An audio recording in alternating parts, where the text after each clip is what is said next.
Lepo pozdravljeni v tokratnem podkastu. Danes imam ob sebi žensko, s katero se bova dotaknili tem, ki lahko rečem, da za marsikoga niso lahke. Moja gostja danes je Lija Bordon, krizna menedžerka, lahko rečem, da tudi predavateljica, LGBT osebnost leta 2023, trenutno pa v doktorskem študiju raziskuje sistemsko neenakost med spoloma v povezavi s kariernimi izzivi transspolnih oseb. Je ženska, kot rečeno, zelo intenzivno življenjsko zgodbo. Lija, živjo. Živjo.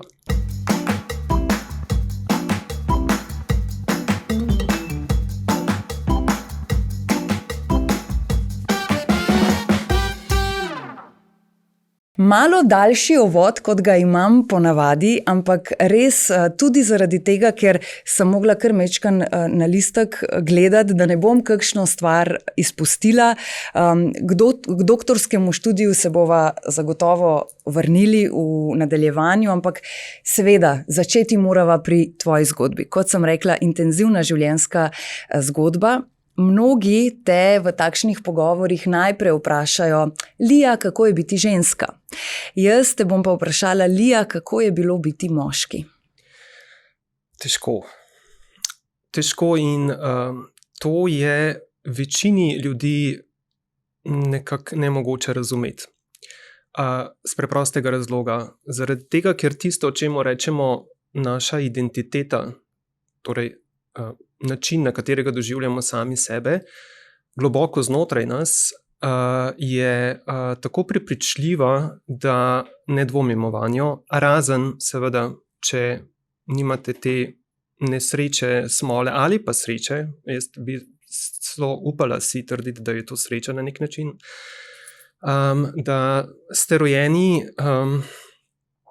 na način, da se ta občutek lastne identitete, globokega doživljanja samega sebe ne sklada z biološkim spolom, torej s spolom, s katerim biološko gledano si bil rojen. Takšnih ljudi, kot sem jaz, je manj kot 1% na svetu. Od nekdaj so, so bili, so in bodo tudi naprej. So pa zdaj nekako najbolj na udaru, ker najbolj rušijo ali pa najbolj rušimo neke predstave o spolnih normah. Zdaj, meni je bilo zelo težko biti moški. Sploh zato, ker sem to diskrepanco, to neskladje med svojim osebnim doživljanjem same sebe in tem, kako sem se rodila in v kaj so me vzgajali, v katero vlogo so me v bistvu socializirali, ker je nisem razumela. In to včasih, ko se ni dalo o tem z nikomor pogovarjati. 80. leta prejšnjega stoletja niso bili časi, ko si ti lahko o tem govoril s komorkoli, niti ni bilo informacij o tem, niti ni bilo informacij, ki dobiti, ker ni bilo interneta, ni bilo socialnih omrežij, o tem se pač nismo pogovarjali. In jaz, edina stvar, ki sem jo kot otrok lahko naredila, je to, da sem vse te občutke globoko potlačila, nisem jih zaupala nikomur, niti ne svojim staršem. In ta obrambni mehanizem, ki je, jaz bi si upala trditi, dosti podoben obrambnemu mehanizmu zanikanja pri zlorabah, je bil zadosti močan, da sem jaz to uspela tako globoko potlačiti, da se naslednjih 35-36 let na to niti nisem spomnila. Meni samo v življenju nič ni šlo. In če kaj se nisem našla, sploh se nisem dobro počutila v svoji koži, nisem razumela, zakaj je temu tako.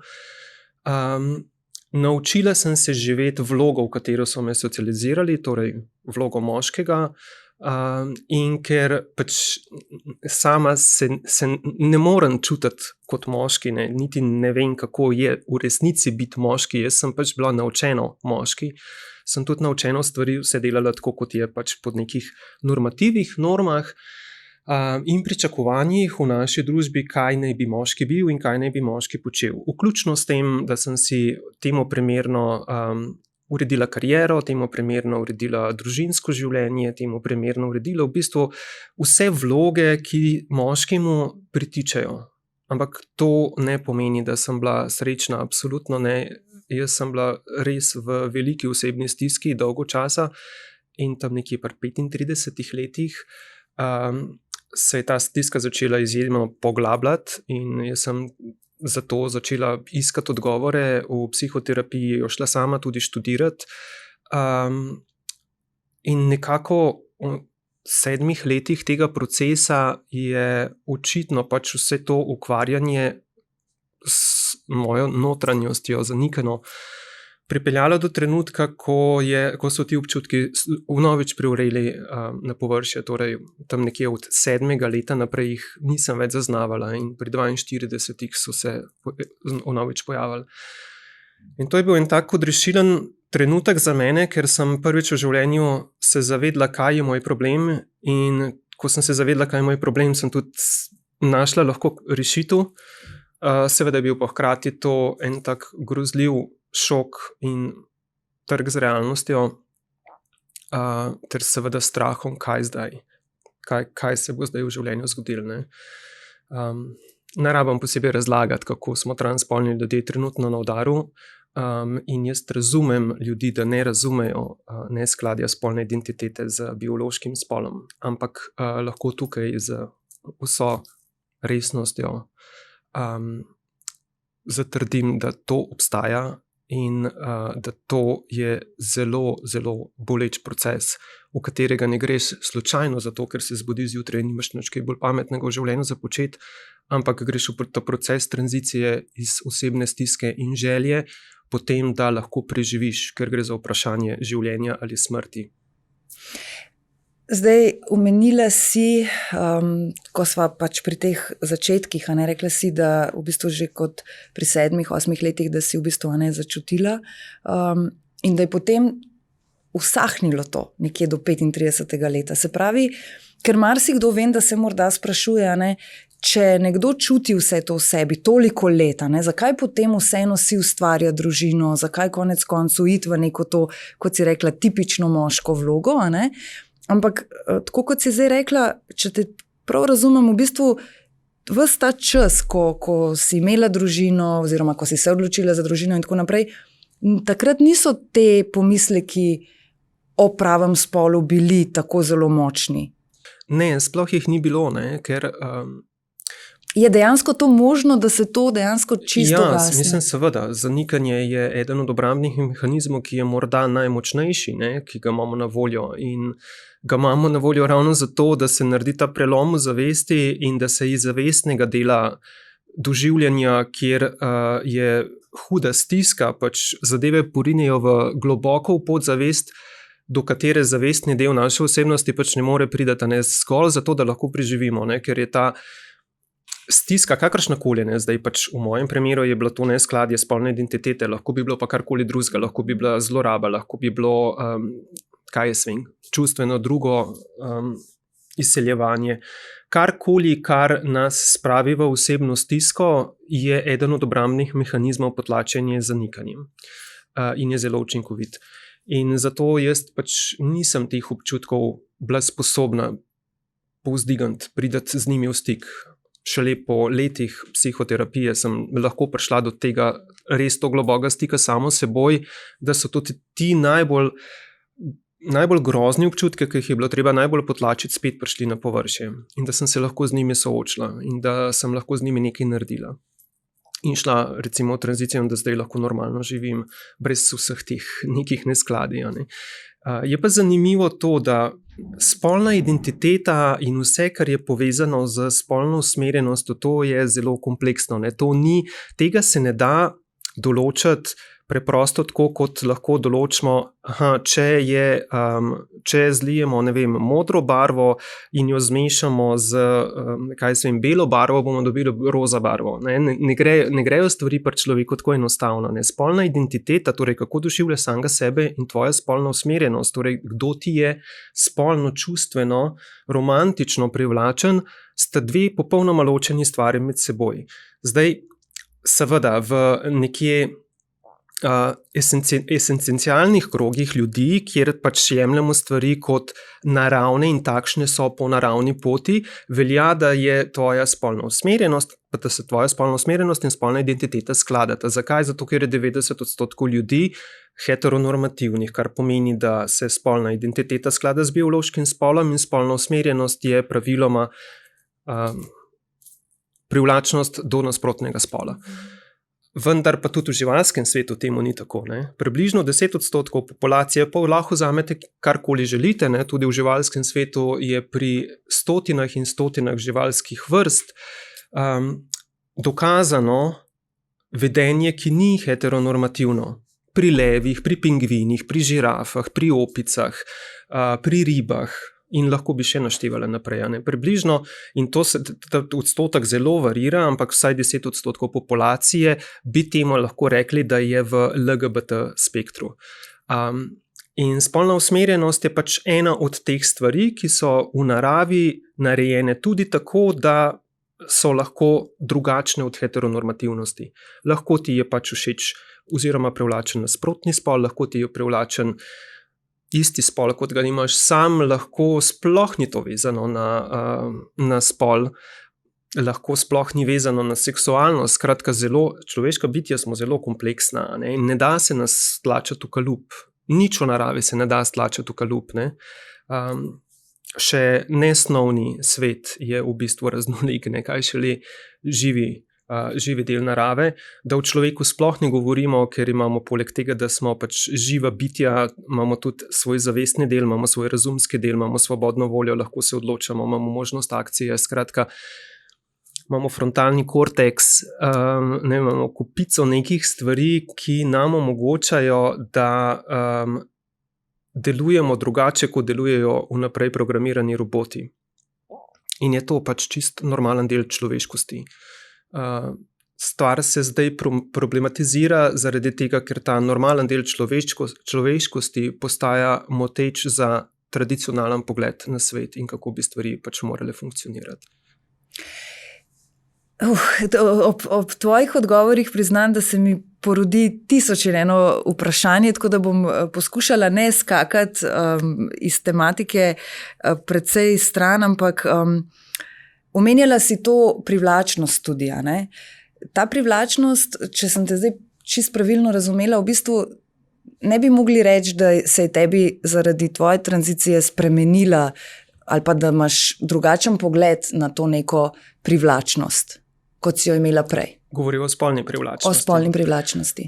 Meni je moja žena še vedno spolno privlačna, če je bilo to vprašanje.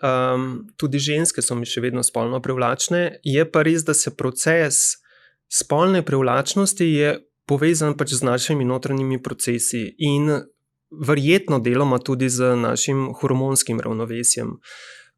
Ljudje smo na nek način tudi kemična bitja, ne? Pri nas, v nas način, kako stvari dojemamo, kako stvari doživljamo, kako stvari komuniciramo, do neke mere nadzorujejo hormoni. In to lahko potrdim. Ne? Jaz sem bila dolga leta na prvenstveno pač prevladujoč hormon spolni pri meni je bil testosteron in lahko potrdim, da je percepcija, kognicija, doživljanje sveta, čustvovanje precej drugačno bilo takrat, kot je zdaj, kjer je prevladujoč hormon pri meni, če govorimo o spolnih hormonih, estrogen. Meni osebno je veliko lepše z estrogenom, ker je mehkejši, ker je veliko doživljanje, veliko bolj čustveno, veliko bolj barvito, če smemo uporabiti ta izraz, zaradi tega, ker je pestrost doživljanja večja. Moški svet, moška percepcija je z tega vidika bistveno bolj enostavna.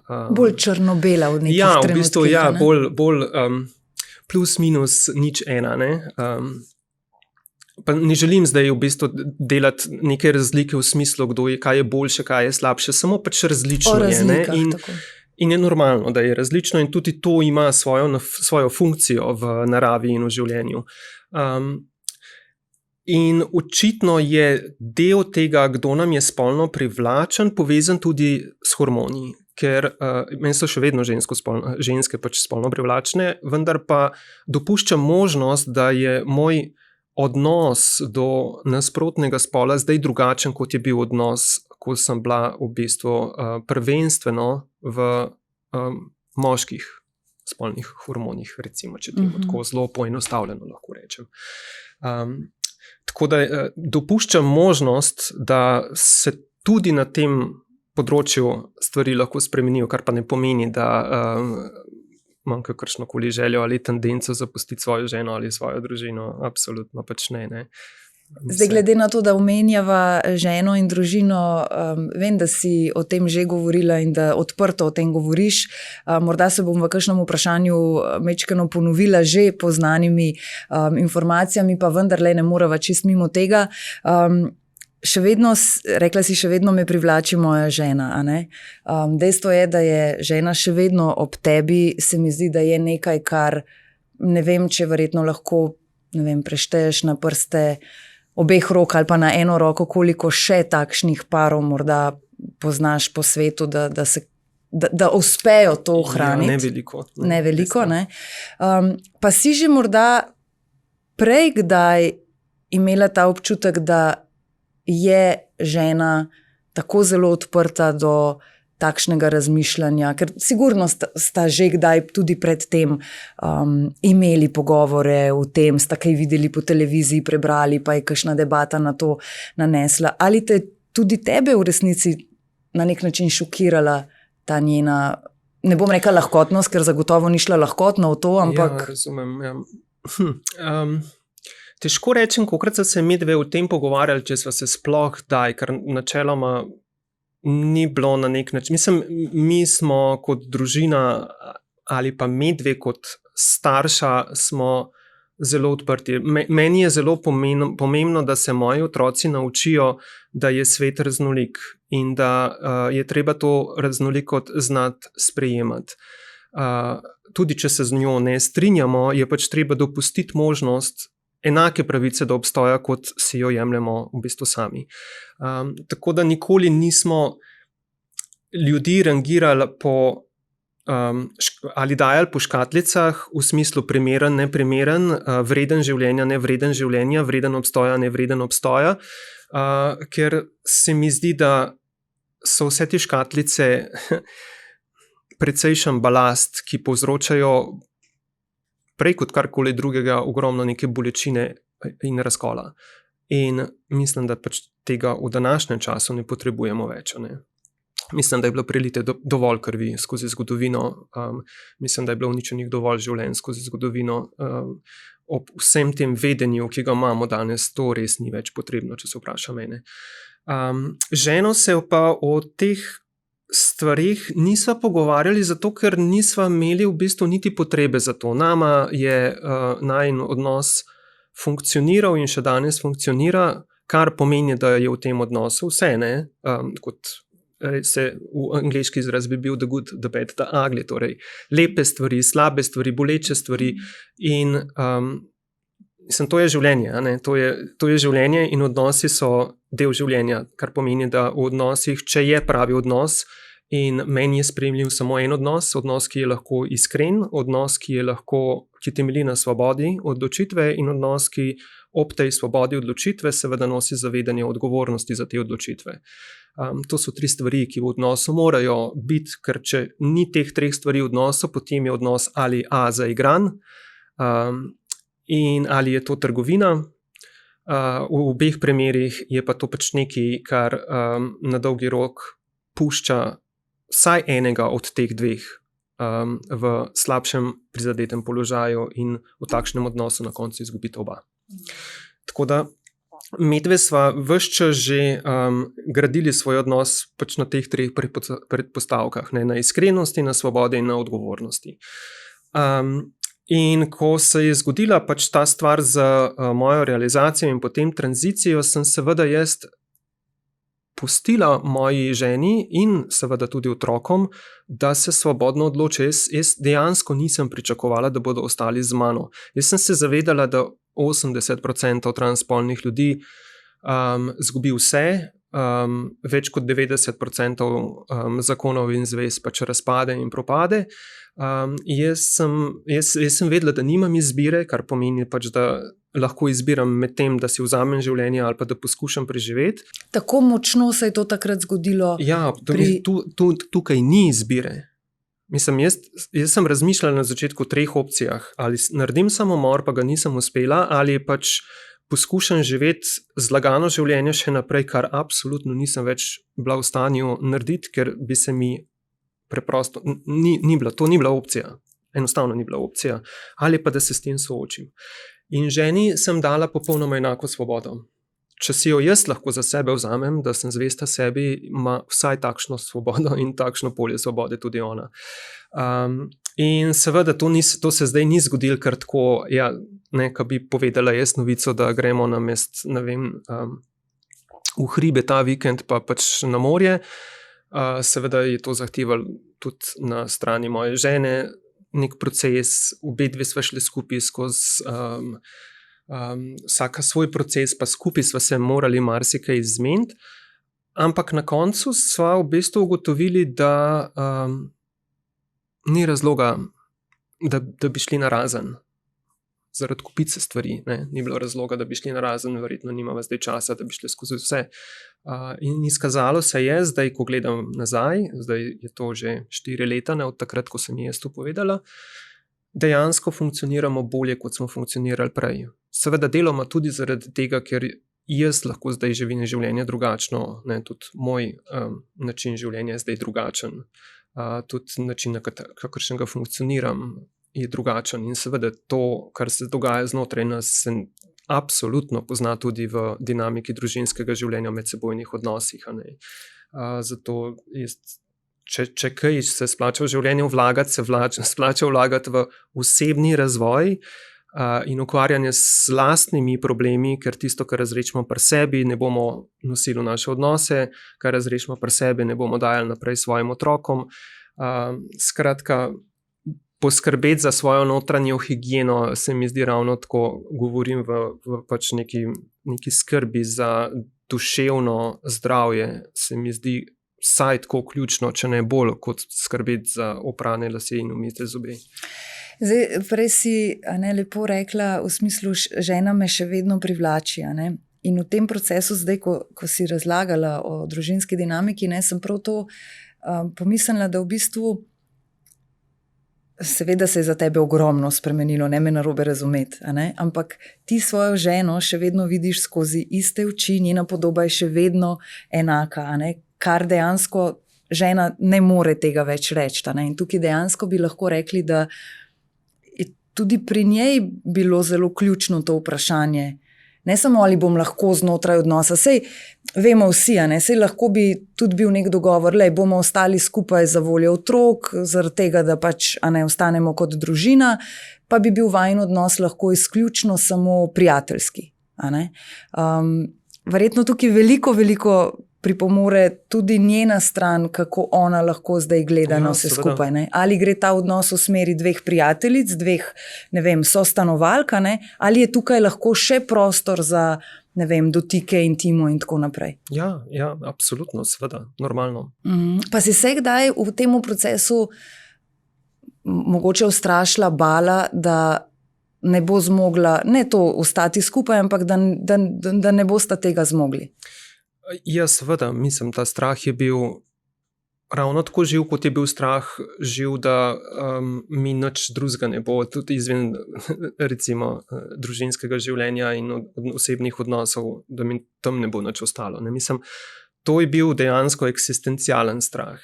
In še danes je občasno prisoten, zaradi tega, ker še danes se srečujem s tem, da ne vem, ali je prav, da obstajam, ali bi bilo boljše, da me ne bi bilo. Marsikdo bi si želel, da me ne bi bilo, absolutno, ker pač takšni ljudje kot jaz, po mnenju kar dobršnega odstotka ljudi ne sodijo v družbo. In seveda ti strahovi so bili prisotni takrat še toliko bolj. Jaz sem se zdaj v življenju že nazaj postavila, ampak treba se zavedati, takrat, ko sem šla jaz v tranzicijo, meni, to je bilo tako, kot mi bi v življenju, kot bi vrgli atomsko bombo.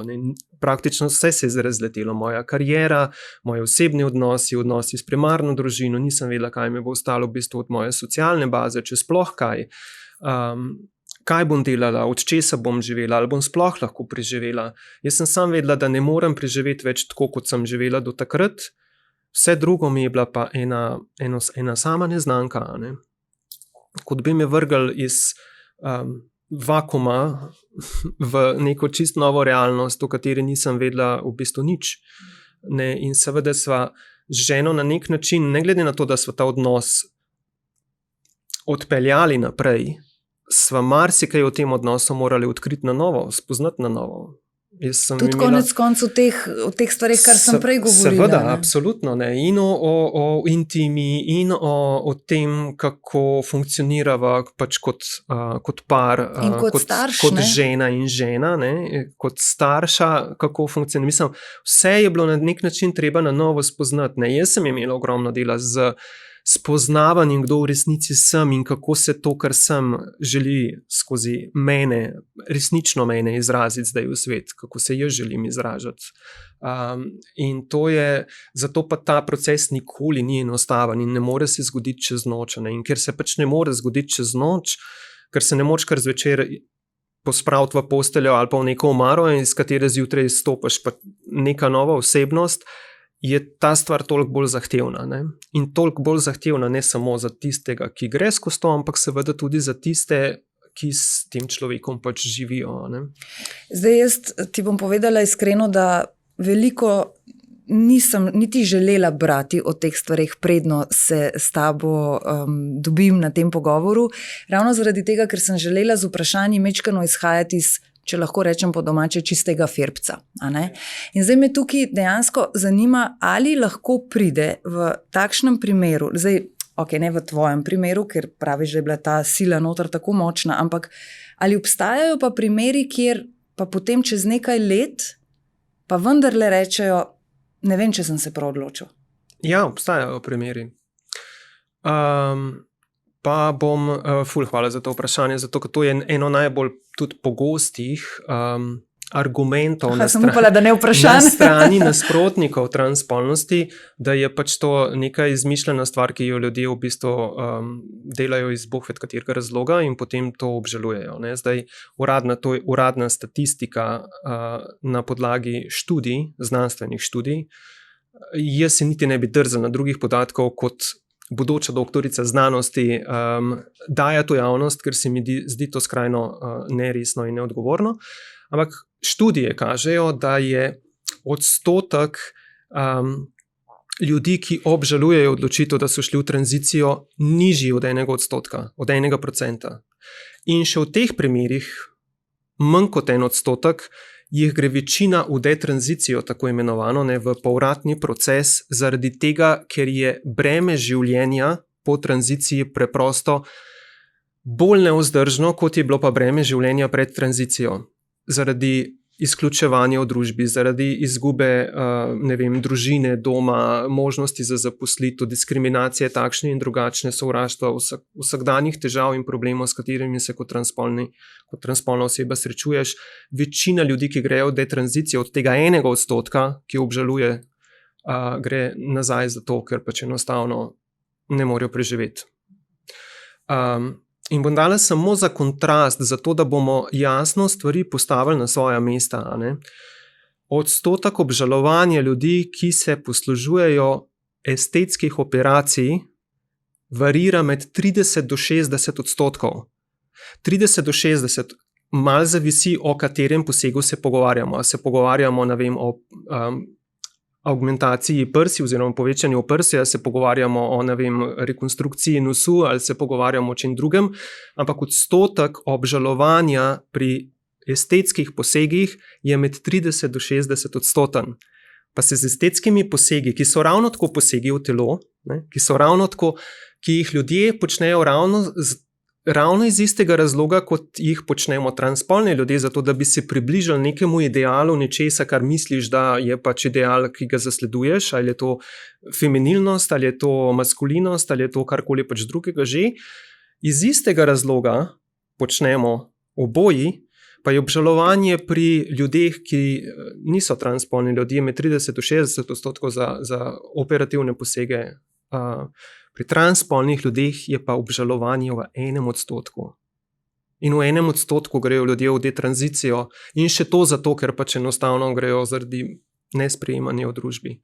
Torej, če se pogovarjamo o teh stvarih, je prav, da se pogovarjamo o teh stvarih tako, da jih postavimo v kontekst. In ko jih takole postavimo v kontekst, se vidi, da se v bistvu vsa ta pozornost, ki je na transspolnih ljudeh, vse to sovraštvo, ki se zliva na transspolne ljudi, vse to prerekanje in ta globoka polarizacija, ne, ki se je v družbi prav okrog tega vprašanja, okrog tega manj kot 1% ljudi, se mi zdi tako banalno, no? Se mi zdi tako res, tako za lase privlečeno, da je praktično že težko verjeti. Ja, zdaj, tvoja kariera pred spremembo je bila zelo v bistvu moško naravnana, ne? Tako kot si rekla, sledila sem tej moškosti. Potem seveda vmes verjetno ne toliko, a ne? Zdaj pa v bistvu na nek način lahko rečeva, da si se vrnila skoraj da spet v isti krog ljudi kot pred spremembo, a ne? Ja, Kar je na nek način zelo zanimivo in tukaj veš, da ne morem mimo tega, da te ne vprašam, ne samo kako ti danes doživljaš podobno delovno mesto na drugačen način, če ga, kako okolica to sprejema, ker zdaj, mislim, verjetno pa res imaš lahko to izkušnjo. Ja, zato pa delam to na doktoratu, ne? Ja, jaz moram priznati, da sem med srečnejšimi. Zdaj, zakaj je temu tako težko ta trenutek ocenim, bom verjetno čez nekaj let, ko bom pač doktorski študij zaključila in ko bom šla skozi ta raziskovalni proces in kjer se bojo pokazale stvari, ki so dejansko, ne zdaj lahko samo predvidevam, ne, zdaj ne moram nič trditi z gotovostjo, ampak jaz sem med srečnejšimi zato, ker pa to nikoli ni bilo načrtovano. Ne? Jaz sem bila prej zelo v spolno zaznamovanem poklicu. Ukvarjala sem se pač z področjem zaščite in reševanja, kriznega upravljanja in vodenja. Ne? Torej, predvsem sem se ukvarjala s stvarmi ali pa načrtovanjem stvari ali pa odzivom na nesreče. Skratka, s stvarmi, ki gredo lahko narobe in narobe gre ves čas lahko kaj. Ne? In od tam sem jaz odšla zaradi različnih razlogov. Eden izmed teh je bil pač tudi moja tranzicija, zato ker se enostavno nisem vsem tistem, kar sem morala v življenju postaviti na svoje mesta in ob vseh izzivih, ki sem jih imela, si nisem enostavno upala odpirati še fronte pa si odpoved takrat dala prej? Odpoved sem dala, preden sem povedala v službi, da grem v tranzicijo. Ker enostavno nisem imela moči. Jaz sem imela z tem delom socialne tranzicije, da sem se razkrila domačim, pa družini, pa prijateljem, pa da sem skušala neko svojo socialno bazo obdržati, toliko dela in toliko izzivov in toliko ene bolečine, enih bolečih trenutkov, da nisem niti tistega včasih vedela, bom sploh zmogla. To je bilo dejansko iz dneva v dan in je bilo ful težko. Koliko pa je bilo takrat bolečih udarcev? Koliko ljudi je odpadlo, recimo? Zdaj, ko za nazaj pogledam, mislim, zelo se je spremenila moja socialna mreža. No? Meni je večina ljudi sicer ostalo v smislu, da nimajo nič proti. Ljudi, s katerimi imam tesne stike, so zdaj povsem novi, večinoma povsem novi zaradi tega, ker smo se pač tudi preselili v novo okolje, ker drugače ni šlo. Takšnih, da pa prav ni šlo in da tudi še danes nimamo, bi pa po moje ocenila tam na enih 10% ali 20%. Med njimi tudi domači. Med njimi tudi moja primarna družina, ja. V delovnem okolju pa prav zares težko rečem, kako bi zadeve izgledale vmes. Zdaj jaz lahko iz teorije vem in iz prakse oziroma iz izkušenj ostalih transspolnih ljudi, ki vmes ne odidejo iz kariere in se potem kot neka nova oseba vrnejo nazaj, kar sem storila jaz in mogoče je zato tukaj moja velika prednost. Ampak tisti, ki delajo tranzicijo na delovnem mestu, jih imajo ogromno zelo velike probleme. Ne. Večina, mislim, več kot 50% jih ali izgubi delo, ali preprosto ne zdrži več in morajo sami oditi, zato ker je to bolj varno in bolj življenju prijazno, kot pa vztrajati. Zelo, mislim, to so uradne statistike spet, ne. Zelo veliko ljudi, več kot 50% se srečuje konstantno z neko diskriminacijo. Ne, zakaj? Zato, ker je zelo težko.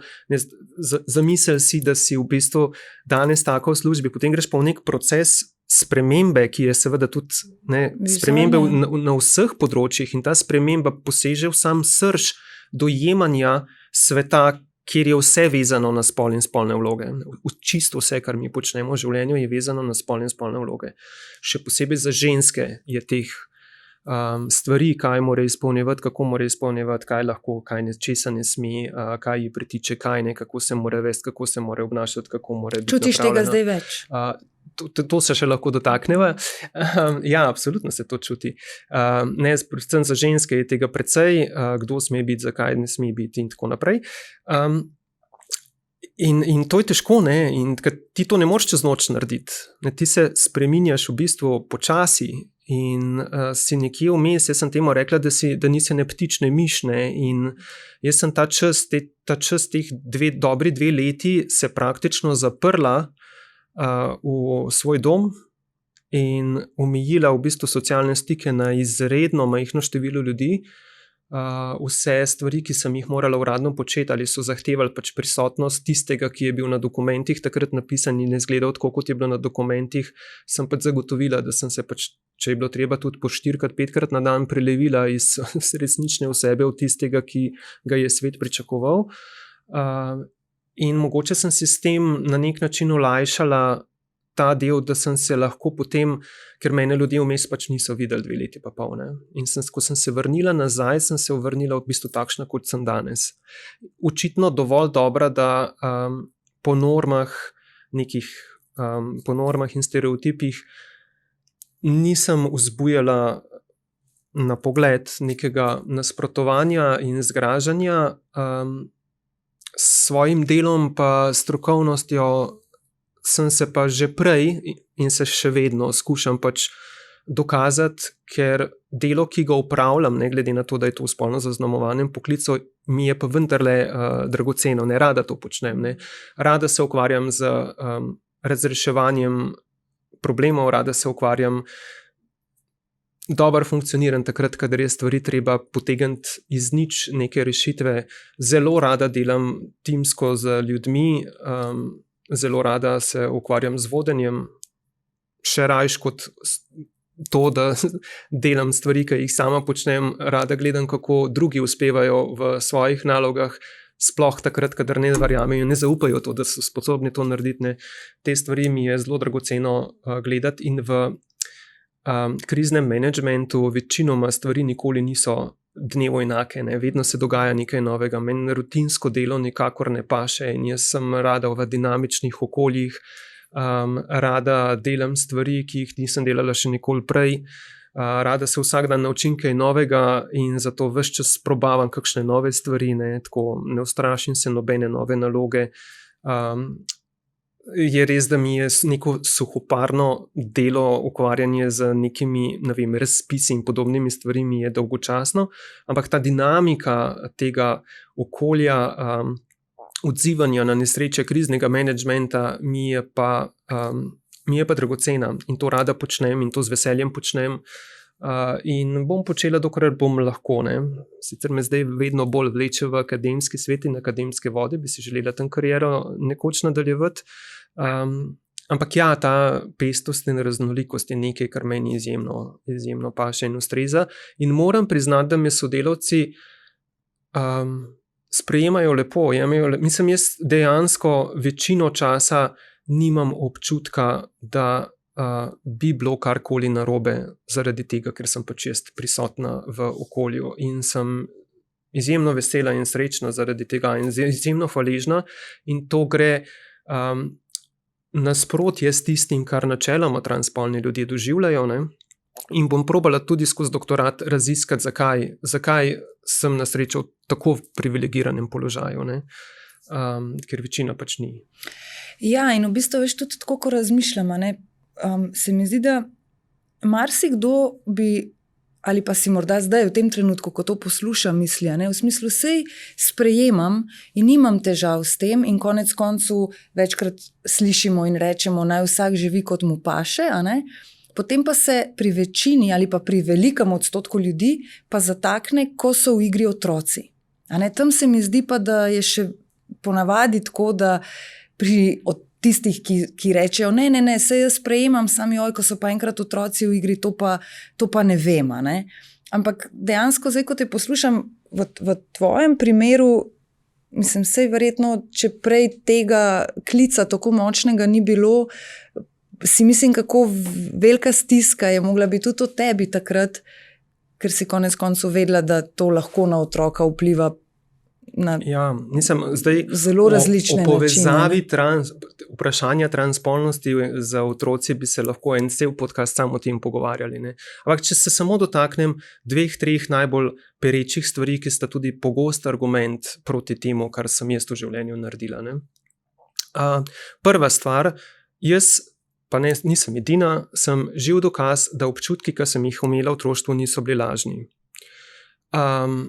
Torej, to ni nekaj, kar sem se jaz lahko nalezla od svojih staršev ali svojega okolja. Če bi bilo res to, da se spolna identiteta ali pa spolna usmerjenost prenaša za vzgojo ali za vplivom starša na otroka, potem bi bila jaz absolutno najbolj heteronormativen moški, kar ga lahko najdeš v tej državi. Ker sem bila rojena v najbolj možnem, tradicionalnem, konzervativnem, pravem slovenskem okolju. Bolj kot tako indoktrinirano v tisto, kar je pravo slovensko tradicionalno okolje, se ne da.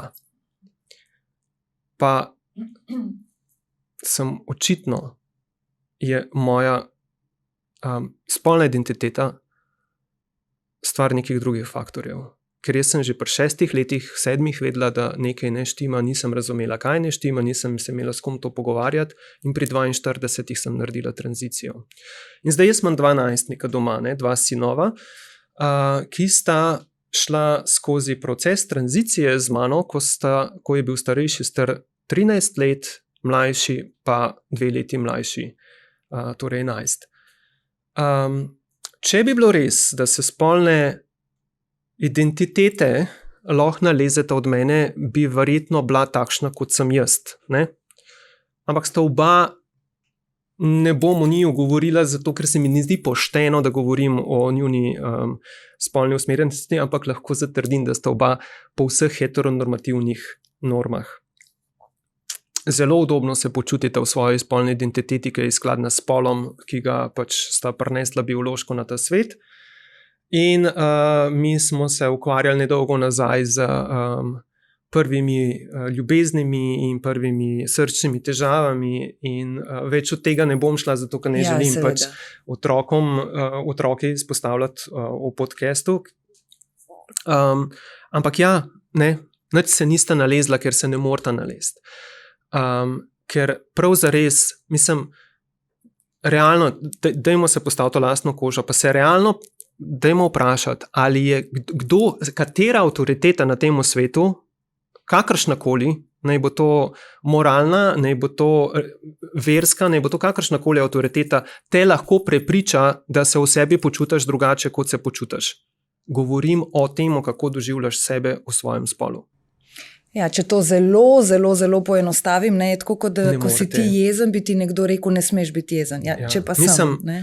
Zjutraj se zbudiš kot moški, se počutiš kot moški, kdo na svetu te lahko prepriča, da boš živel življenje kot ženska? Ga ne more biti. Naša spolna identiteta je seštevek naše notranje dinamike, naše biologije, naše nevrologije, naše endokrinologije, našega celega skupa, temu, čemu rečemo človeško bitje, vključno s tem, kaj nosimo v tukaj prostoru med 2 ušesi, ne na podlagi zavestne odločitve, ampak na podlagi nezavednih procesov, ki se jih ne da zavestno nadzirati. Ne da se jih. Probajte romantično nadzirati. Probajte se prepričati, da vam bo romantično privlačen nekdo, ki vam ni. Ne morete se. To so stvari, ki so izven razumskega nadzora in spolna identiteta je ena izmed teh. Torej, na otroke ne moreš vplivati, če si pač gej, ne bojo tvoji otroci sam zato geji, ker si pač sam gej. Zato, ker sem jaz transspolna ženska, ne bojo moji otroci transspolni ljudje, zato, ker bi se od tega od mene nalezali ali to od mene podedovali. To pač tako ne funkcionirajo stvari. In meni je bila vedno najbolj pomembna, ena izmed najbolj pomembnih skrbi, seveda dobrobit mojih otrok. Mislim, za nič na svetu ne bi. Rajš bi sebi vzela življenje, pa izpostavila svoje življenje smrti, kot pa da bi to naredila svojim otrokom. Vsak starš, ki čuti neko res pravo srčno povezavo do svojega otroka, bi dal za svojega otroka življenje. Ne vem. Kaj pa te, ne bom rekla očitki, ampak te pomisleki v smislu, a veš, kako se bomo spopadli? Včasih rečejo, kako bom šel čez reko, se bom spraševal, ko pridem do mostu. A ne? Ali v takšnem primeru tudi velja pravilo v smislu, če bi prihajalo, da bi, ne vem, otroke zaradi tega, ne vem, zafrkavali, če bi otroka zaradi tega imela kakršnokoli stisko, se bomo ukvarjali, ko bomo tam, če bomo tam, ali je tukaj vseeno nek tudi dolgotrajnejši proces za njiju dva, oziroma ne govorim zdaj, da se razumemo konkretno o tvojih, nasplošno bi govorila tukaj pač v takšnih primerih, kjer so v igri otroci. Glej, mi imamo v Sloveniji, neprej, ko smo se pogovarjali o mojem osebnem odnosu z ženo, ne, pa zdaj se pogovarjamo o otrocih in o družinskih stvarih. Mi v Sloveniji nismo nič kaj dosti drugačni kot Evropejci. Ne. Mi imamo problem z alkoholom v družinah, z nasiljem v družinah, z zlorabami v družinah, s posilstvi v družinah. Največja grožnja ženskam v družinah so v bistvu moški, ki jih poznajo. Ali so to njihovi partnerji, so njihovi možovi, so njihovi bližnji.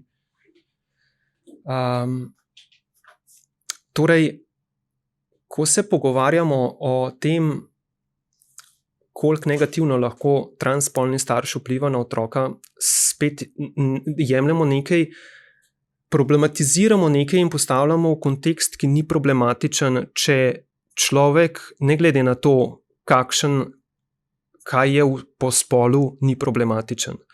Torej, ko sva šle medve, ko sva vedele, skozi kaj bo treba iti, konkretno za nas lahko govorim, sva imele pripravljene v ozadju psihologe, zato da otrokom lahko pomagajo. Sva imele pripravljene druge strokovnjake, če bi bilo treba. Sva se vnaprej dogovorile z šolo in z učitelji, kako je to treba skomunicirati. Sva imele pripravljene, pač jaz sem izhajala iz svojega mal kriznega menedžmenta, iz svojega znanja, iz psihoterapije. Nisi mogla mimo, ne? Jaz sem imela ful enih uporabnih stvari, sem imela to srečo, da sem res veliko stvari v življenju, v iskanju sebe tudi počela in vse to mi je prišlo potem pri tranziciji prav. Skratka, medve so bili zelo dobro pripravljeni in vnaprej pripravljeni. Jaz kot krizna menedžerka sem vajena predvidevati stvari, ki jih načeloma nihče ne predvideva. Torej, jaz predvidam stvari, ki najverjetneje nikoli ne bodo šli narobe, samo zato, da imam pripravljen scenarij, če slučajno bodo šle narobe. Tudi 99% mojih strahov, ko sem šla v tranzicijo ali pa ko sem bila v procesu vmes, se ni uresničil. Ampak za tisti procent, ki se pa je uresničil, sem pa imela rešitev, običajno vnaprej pripravljeno. Ne? In to mi je pomagalo v marsičem. Ampak otroka nič od tega nista potrebovala. Otroka sta pač potrebovala ljubeče okolje, v katerem je vzpostavljeno razumevanje, okolje, v katerem se čutita varna izraziti svoje strahove, pomisleke, dvome, okolje, ki ju podpira, okolje, ki jima omogoča, da lahko iščeta svoj lasten interes, kaj bi v življenju rada počela in kako bi to rada počela.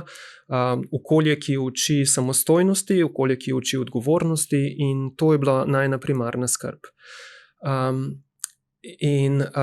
Jaz bi si želela, da je več ljudi, pri nas s tem zavedanjem. Ker morda potem ne bi imeli tako groznih statistik za nasiljem v družini, morda ne bi imeli tako groznih statistik za zlorabami v družini, morda ne bi imeli tako groznih statistik za razhodi, morda ne bi imeli tako groznih statistik za odvzemom otrok, zaradi tega, ker so zanemarjeni, zaradi tega, ker so žrtve raznoraznega nasilja in zlorab, in tega pri nas ni malo. In to se ne dogaja v družinah s transspolnimi starši. Absolutno ne. Ni nobenega primera. Ne? In postavljati transspolne ljudi z nalepko obtožbe za zločine, ki jih nikoli nihče v Sloveniji ni naredil, je v bistvu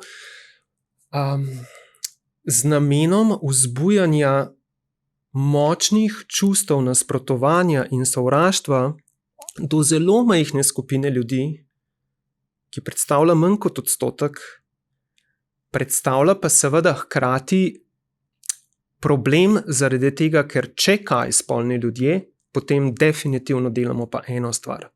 Rušimo predstave o tem, kaj moški biti pomeni, kaj ženska biti pomeni in kakšno vlogo ima en in kakšno vlogo ima drug.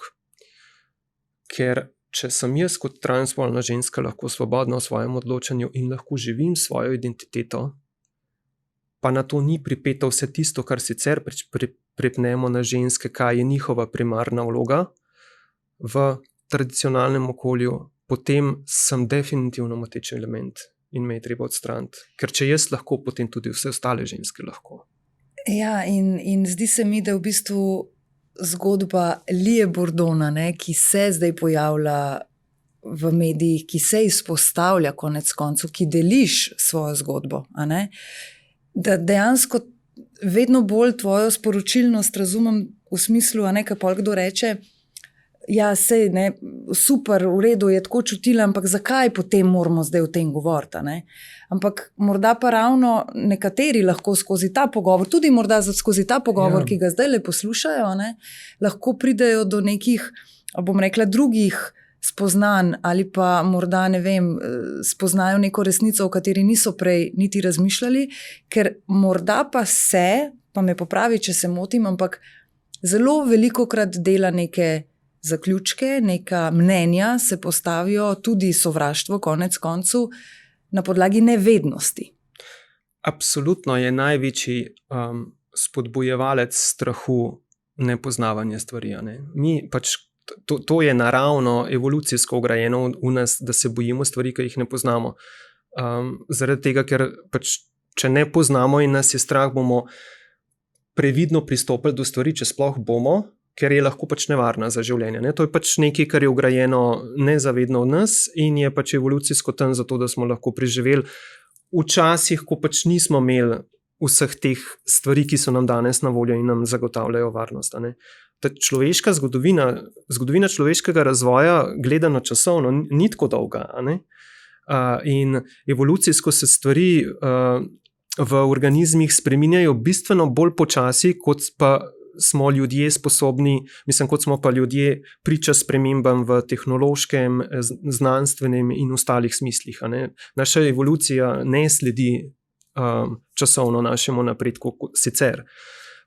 In določene stvari so vgrajene v nas še vedno, čeprav jih v bistvu ne rabimo več na nek način. In strah je sigurno koristen, je pa strah seveda v veliki meri povezan tudi z nepoznavanjem stvari. Če se vrnem na tisto, kar si prej rekla, to je zelo dobro vprašanje, zakaj moramo o teh stvarih govoriti. Meni se velikokrat slišim, ja pa sej, meni vseeno, kako živite kot želite, sam ne tega vsiljevati drugima. In včasih se res zdi, ko neki stvari govorimo, da je občutek, da se stvari vsiljujejo. Vprosti, tukaj te bom zdaj mečkano prekinila, ker se mi zdi zelo na mestu. Ta pogovor konkretno, jaz v vsem tem času, kar se zdaj pogovarjava, enkrat nisem začutila, da bi bilo potencirano v smislu nagovarjanje in karkoli. Gre za tvojo zgodbo, gre za tvoj pogled. Ja, absolutno. Pa tudi jaz ne želim. Jaz absolutno ne želim. Jaz kot oseba, ki prisega na avtentičnost, to se pravi na pristnost, na biti resničen, skladno s tem, kar čutiš, bi bila zadnja, ki bi skušala karkoli vsiljevati komorkoli. Meni je zelo lepo gledati raznolikost ljudi, meni je zelo lepo gledati ljudi, ki verjamejo v različne stvari, ki živijo na različne načine, ki se vedejo na različne načine, ki se ukvarjajo z različnimi stvarmi. Jaz bi si samo želela, da dopuščamo soobstoj vsega, kar pač človeštvo lahko da in kar človeštvo premore. Ko govorimo o stvarih, ki vzbujajo strah, govorimo o stvarih zato, da jih lahko bolje spoznamo, in če jih bolje spoznamo, mogoče ne bodo več tako strašljive, ker jih pač razumemo in vidimo, da nas ne ogrožajo in jih bo mogoče lažje sprejeti. Druga stvar, ki je pa zelo pomembna, zakaj se moramo o stvarih, ki nas razdvajajo, pogovarjati, je pa ta, da je to pač preprosto nujni element napredka. Drugače pač ne gre. Ne? Če imamo konflikt, kjerkoli, kakršenkoli konflikt, ga bomo razrešili izključno in samo na točki, kjer se bomo usedeli in začeli o tem pogovarjati. Če govorimo o vojnih konfliktih, če govorimo o medsosedskih konfliktih, če govorimo o kakršnihkoli konfliktih, ne vem, v službenem, v kariernem okolju, v družinskem okolju, drugače kot to, da se začnemo pogovarjati, poslušati pač ne gre.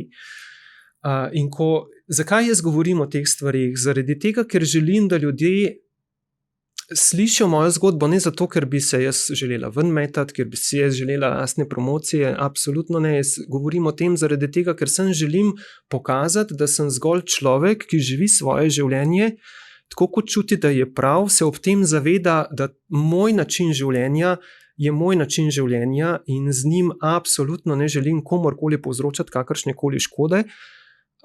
Bi si pa želela, da mi je tako kot ostalim ljudem dana možnost, da lahko živim svobodno, da lahko sama izbiram svoj poklic, da mi nihče ne bo pred nosom zaprl vrata, da mi nihče ne bo rekel, da je boljše, če ne obstajam, da mi nihče ne bo omejeval pravic, ki jih drugi imajo, pa jih jaz ne smem imeti zaradi tega, samo zato, ker pač ne pašem v nek predal. Zato jaz o tem govorim. In če se ozremo 100 let nazaj, samo 100 let nazaj, niti ni treba 100 let nazaj, v bistvu se moramo ozreti dobrih 60 let nazaj.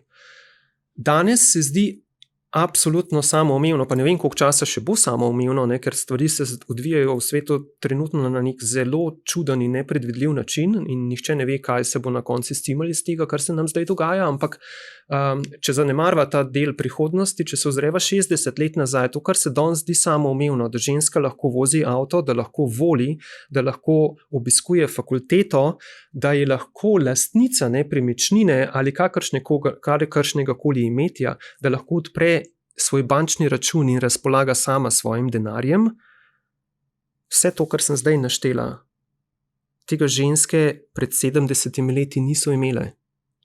In imajo danes izključno in samo zato, ker se je nekoč našla ena ženska, dve ženski, skupina žensk, ki so začele govoriti o tem, da je pač nesprejemljivo, da kot človeško bitje, kot človek, ki te od drugega bitja loči samo na videz tisto, kar pač nosiš na sebi kot pritikline in tvoja biološka funkcija, da pač ni pošteno, da ti to določa tudi tvoj socialni položaj, da ti to določa, a smeš študirati, a ne smeš študirati, ti to določa, ali lahko delaš, ali ne smeš delati, da ti to določa, ali si zadost pametna in vredna, da se tvoje mnenje sliši, da imaš volilno pravico, da si odpreš svoj bančni račun, da delaš za svoj denar, da mislim, nič od tega ženske niso imele pred drugo svetovno vojno.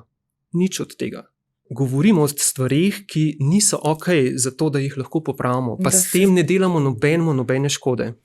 Kolikokrat pa imaš občutek, da se dogajajo spremembe, v smislu, da se odpirajo drugačne možnosti, da se manjkrat ti vrata pred nosom zaprejo in tako naprej? Pa jaz mislim, da se dogajajo spremembe, no. A veš, družbene spremembe se dogajajo zelo počasi, in čez dolga časovna obdobja in nikoli niso linearne. Vedno so rahlo ciklične, ali pa jaz bi rekla temu rajš spiralne. A ne? Napredujemo, absolutno napredujemo, ne, če gledamo na dolgi časovni skali. Ampak včasih napredujemo tako, da naredimo 2 koraka naprej, ne, pa naredimo na tej spirali pač malo vink nazaj, ne, in potem naredimo v bistvu tako zgleda, kot bi naredili korak nazaj, pa se začnemo malo vračati v neke stare čase, ki smo jih že enkrat pustili za sabo, ne, pa se pa zgodi nek preboj in neka realizacija, pa čakaj samo, ali mogoče pa to res ni več tisto, kar bi si želeli imeti, ne, pa naredimo spet 3 korake naprej, ne, in tako v bistvu malo stopicamo sem in tja, ampak na dolgi rok pa se mi zdi, da napredujemo, in tudi na dolgi rok sem optimistična, da bomo kot človeštvo napredovali onkraj teh omejitev, s katerimi se srečujemo danes, a ne. Nisem pa prepričana, da bodo lahki časi, ki so pred nami. Se mi zdi, da smo ravno zdaj v obdobju, ko bomo naredili iz tistih 3 korakov naprej korak, mogoče celo 2 nazaj. In bomo ugotovili na neki točki, tako kot smo ugotovili, ne vem, po 2. svetovni vojni, da bomo rekli zaradi vse bolečine, skozi katero bo pač treba iti, ne, da bomo rekli na koncu, ne, nikoli več tega pač se ne gremo več in bomo pač naredili neko spet družbeno spremembo, ki nas bo vrgla v naslednji spiralni krog, ne, na nek, ne bom rekla, višjo raven, ker to pač zveni zelo tako ezoterično, ampak ja, na nek način na višji red urejenosti družbe, kot ga imamo pa trenutno. Ker zdaj, ko se vse te stvari, ki se dogajajo, pa se zdaj koncentrirajo na transspolne ljudi, pa na takšne, ki ne ustrezajo temu, pa onemu, pa tretjemu, pa četrtemu, ne. Jaz mislim, da smo trenutno v neki fazi človeške zgodovine, kjer bomo šli skozi naslednje, po moje, zelo vsak bo to občutil, ne, katarzično obdobje, ki bo na koncu nam dalo neko novo izhodišče, ko bomo rekli spet, absolutno sem prepričana, nikoli več, pa bomo naredili neko spremembo družbeno, ki nam bo pomagala, da se premaknemo od tukaj, kjer smo zdaj naprej. Ampak tisto, kar sem hotela reči, v tem obdobju zdaj, v katerega gremo, bomo bolečino čutili vsi, ne. Tudi v času 2. svetovne vojne, če tako pogledamo, kako se je 2. svetovna vojna zakuhala, ne, in kaj se je zgodilo potem v Evropi skozi vojaški konflikt in po njem. Tisti, ki so najbolj podpirali vzpon režima, ki je pripeljal v bistvu do tega grozljivega trenutka človeške zgodovine, so na koncu ravno tako ceno plačali, kot pa vsi ostali prej, ki so bili prvi s tarčo na hrbtu. In nekaj podobnega imam občutek, da se nam bo zgodilo zdaj. Srčno upam, da se motim, res srčno upam, da se motim, ampak tako kot se stvari kuhajo, se mi zdi, da se pač temu, da bomo šli skozi bolečino, do spremembe ne bomo mogli izogniti, ne. To je ta absurd življenja, kjer se neke lekcije naučiš samo takrat, ko zares boli. Pa da ne bova preveč strahom in z negativizmom končali, moram iti pa zdaj še malih tipično ženskim kratkim vprašanjem, kako težko je zjutraj najti, kaj boš oblekla, ko greš od doma, v primerjavi s prej. Ja, to pa je, to je pa ful razlika. To je pa ful razlika. Ja, ne vem, jaz sem prej, ko sem pač bila v moški vlogi, zjutraj po moje rabila enih 20 minut za vse skupaj, ne. S tušem, z WC-jem, kavo in vsem, zdaj kje pa 20 minut je absolutno premalo, pa nič ni za oblečne, se veš, kako je to. Ampak z ženo pa zdaj lahko kakšno stvar malo kupita eno, nosita obe? Ne vedno, določene kose ja, ne pa vedno, zato ker pač kljub samo je pač neka razlika v višini in konstituciji med nama, tako da žal si ne moramo tega lih privoščiti, ampak ja, so pa stvari, ki jih pa definitivno lahko kupiva skupaj in uporabljava skupaj in si jih pošerava in torbice, recimo. Ne. Aha, tudi. Pa ličila, pa enkrat še verjetno stvari. Pa pač neki dodatki, takšni in drugačni. Ja. Lija, najlepša hvala, ker si prišla. Hvala za iskren pogovor. Hvala tebi za vabilo.